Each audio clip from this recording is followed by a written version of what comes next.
प्यारे बच्चों प्रश्न है क्या होता है जब एथेनॉल का ऑक्सीकरण, किसका ऑक्सीकरण प्यारे बच्चों? एथेनॉल का ऑक्सीकरण किसके द्वारा किया जाता है? अम्लीय KMnO4 घोल के द्वारा किया जाता है। किसका ऑक्सीकरण किया जाता है? एथेनॉल का ऑक्सीकरण किया जाता है। किसके द्वारा किया जाता है? अम्लीय KMnO4 घोल के द्वारा किया जाता है। KMnO4 का नाम क्या है? Potassium permanganate. क्या नाम है? Potassium permanganate. ठीक है, तो इनका सही जवाब राइट आंसर हो जाएगा, मुख्य उत्पाद में एथेनोइक अम्ल प्राप्त होता है। चलिए इसका आंसर लिखते हैं। इसका आंसर हो जाएगा प्यारे बच्चों एथेनॉल जिसका सूत्र होता है CH3CH2OH।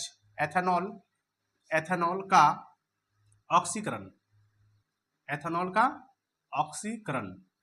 किसके द्वारा किया जाता है प्यारे बच्चों? अम्लीय KMnO4 घोल के द्वारा।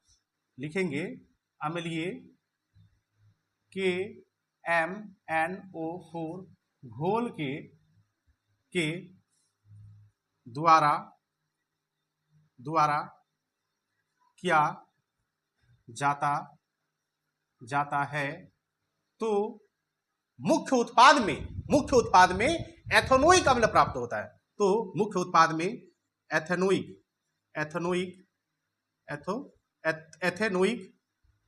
अम्ल, एसिटिक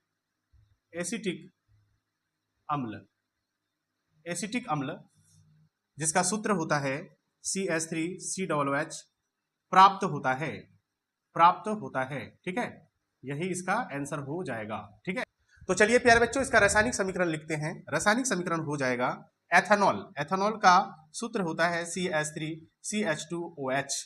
ठीक है, एथेनॉल का ऑक्सीकरण किसके द्वारा? अम्लीय KMnO4 घोल के द्वारा। तो चलिए लिखेंगे अम्लीय KMnO4 घोल के द्वारा ऑक्सीकरण किया जाता है। ठीक है, इस एथेनॉल का ऑक्सीकरण अम्लीय KMnO4 घोल के द्वारा किया जाता है, तो मुख्य उत्पाद में एथेनोइक अम्ल प्राप्त होता है। कैसे प्राप्त होता है ध्यान देना है। ठीक है, इस एथेनॉल का अम्लीय KMnO4 घोल के द्वारा ऑक्सीकरण करेंगे। ठीक है, ऑक्सीकरण में होता क्या है? ऑक्सीजन जुड़ता है और हाइड्रोजन निकलता है। ठीक है, तो यहां से ये दो हाइड्रोजन निकालना है, इसलिए निकालना ताकि हमको आसानी से एथेनोइक अम्ल प्राप्त हो जाए। ठीक है, इस दो हाइड्रोजन निकालने के लिए इसको एक ऑक्सीजन देना होगा। ऑक्सीजन यहां से मिल जाएगा। ठीक है, तो इस दो हाइड्रोजन को एक ऑक्सीजन दे देंगे तो वो दो हाइड्रोजन ऑक्सीजन के साथ जुड़ जाएगा और बन जाएगा क्या? H2O। क्या बन जाएगा? H2O। तो ये दो हाइड्रोजन बाहर हो गया ऑक्सीजन के साथ H2O। ठीक है, बचा क्या? जो बचा वहां पे हम लिखते हैं CH3। ठीक है, फिर बचा C, फिर बचा है OH। ठीक है, और एथेनोइक अम्ल का सूत्र होता है CH3COOH। एक ऑक्सीजन चाहिए तो एथेनोइक अम्ल प्राप्त हो जाएगा। तो यहां से एक ऑक्सीजन मिल जाएगा, एक ऑक्सीजन मिल गया, बन गया एथेनोइक अम्ल।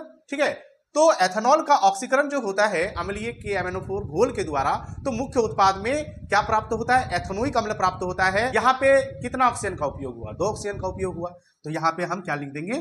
2। ठीक है, 2 लिख देंगे, हो गया। तो इस प्रकार से रासायनिक समीकरण हम लिख देंगे। आंसर क्या हो जाएगा प्यारे बच्चों? याद रखना है एथेनॉल का ऑक्सीकरण अम्लीय KMnO4 घोल के द्वारा किया जाता है, तो मुख्य उत्पाद में एथेनोइक अम्ल प्राप्त होता है। ठीक है, जिसका सामान्य नाम एसिटिक अम्ल होता है, जिसका सूत्र क्या होता है? CH3COOH।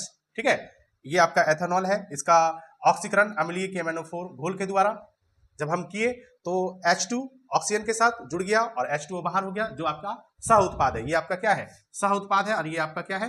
मुख्य उत्पाद है। तो मुख्य उत्पाद में क्या प्राप्त हुआ? एथेनोइक अम्ल प्राप्त हुआ। H2 ऑक्सीजन के साथ जुड़ गया H2O। ठीक है, और CH3C और OH एक ऑक्सीजन यहाँ पे जुड़ गया, बन गया आपका एसिटिक अम्ल, एथेनोइक अम्ल। चलिए दूसरा क्वेश्चन क्या है प्यारे बच्चों? दूसरा क्वेश्चन है एथेनॉल की अभिक्रिया। किसकी अभिक्रिया? एथेनॉल की अभिक्रिया PCl5 से कराई जाती है। क्या होता है जब एथेनॉल की अभिक्रिया PCl5 से कराई जाती है? ठीक है, तो मुख्य उत्पाद में क्या प्राप्त होता है? क्लोरोएथेन प्राप्त होता है। क्या प्राप्त होता है प्यारे बच्चों? क्लोरोएथेन प्राप्त होता है। एथेनॉल की अभिक्रिया PCl5 का नाम क्या है?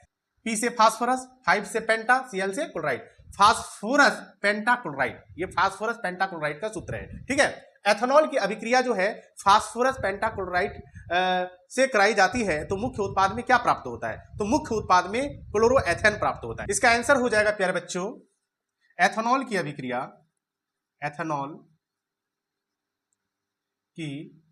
एथेनॉल की अभिक्रिया PCl5 से कराई जाती है, फास्फोरस पेंटाक्लोराइड से कराई जाती है, PCl5 से कराई जाती है, तो मुख्य उत्पाद में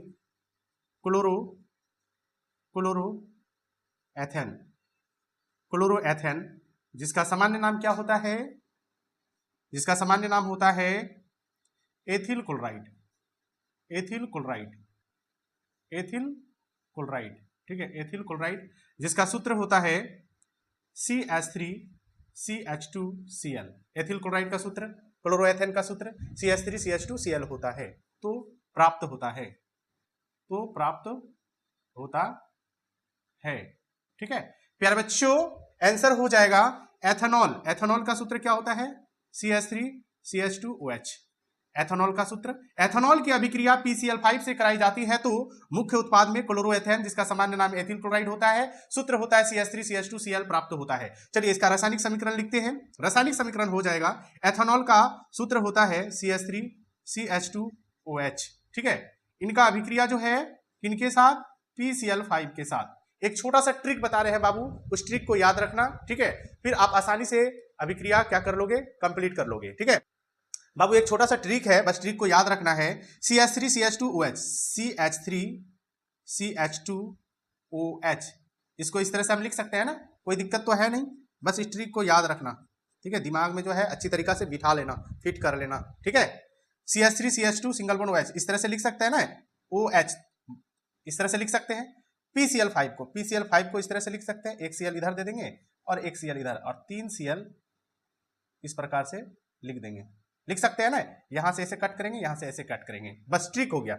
CH3CH2Cl आपस में जोड़ दीजिए, CH3CH2Cl जुट गया, POCl3 plus POCl3 HCl plus HCl, ठीक है। मुख्य उत्पाद में क्या प्राप्त हुआ, क्लोरोएथेन, एथिल क्लोराइड प्राप्त हो गया ना, कितना आसान है। बस एथेनॉल को इस तरह से लिख सकते हैं, PCl5 को इस तरह से लिख दिए, एक Cl इधर और 3 Cl नीचे, ठीक है, इधर से कट किए आपस में जोड़ दिए, CH3CH2Cl जोड़ दिए, हो गया। अब POCl3 HCl हो गया, कितना आसान है, ठीक है। ज्यादा ताम झाम में नहीं जाना है, इस प्रकार से रासायनिक समीकरण को लिख देना है। कितना आसानी से अभिक्रिया कंप्लीट हो गया ना, ठीक है। तो प्यारे बच्चों, आज का वीडियो आप लोग को कैसा लगा, अच्छा लगा हो तो वीडियो को लाइक शेयर कमेंट जरूर करना। जो हमारे चैनल पे नए हो उनसे रिक्वेस्ट है, चैनल को जरूर सब्सक्राइब करना। चलिए धन्यवाद।